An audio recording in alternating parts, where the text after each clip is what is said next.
Sir Michael Parkinson, David Walliams and Jimmy Tarbuck were among the mourners at Ronnie Corbett's funeral. The entertainer died last month aged 85, having been diagnosed with a suspected form of motor neurone disease. A service for family and friends was held at the St. John the Evangelist church near his home in Shirley, Croydon, South London. After the service, Sir Michael said the service hit exactly the right note. He added, "It was the least showbizzy funeral I've been to." He wasn't a very showbiz person in that sense. He was unaffected by fame and recognition. It didn't bother him. 4 candles burned at the back of the altar, a reference to the famous Two Ronnies sketch, 4 candles/4 candles. Sir Michael described Corbett as modest, self-effacing, a brilliant comic. "What you saw was what you got," he added. And as a guy to be a friend of, he was just unbeatable. Corbett's daughter Emma paid tribute to her father during the service, saying, "My dad was truly loved.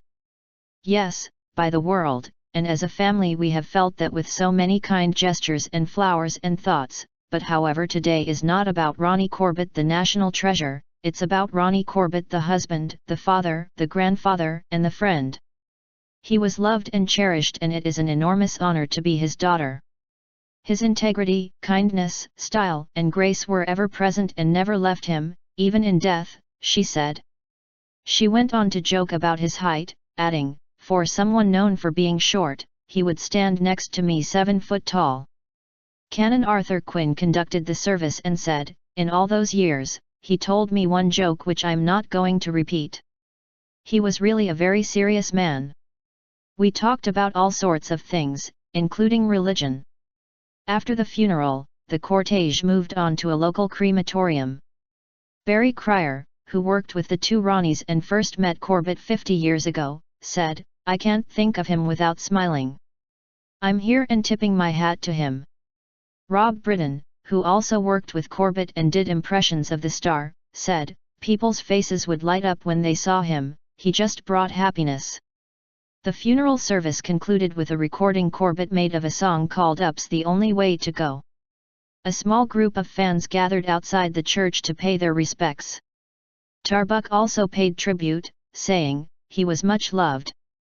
Very correct guy, very funny fellow. Disciplinarian, I think that was because he was an officer in the RAF. But he was great company. I mean, he was a terrific laugh. Dreadful giggler. He used to get me at it when we worked together." He added that Corbett was much loved, and should have been knighted. Corbett was one of the UK's best-loved comedians whose double act with Ronnie Barker was one of the most successful of the 1970s and 80s. His most memorable solo projects include the sitcom Sorry! And the game show Small Talk. He most recently starred in the BBC Radio 4 sitcom When the Dog Dies.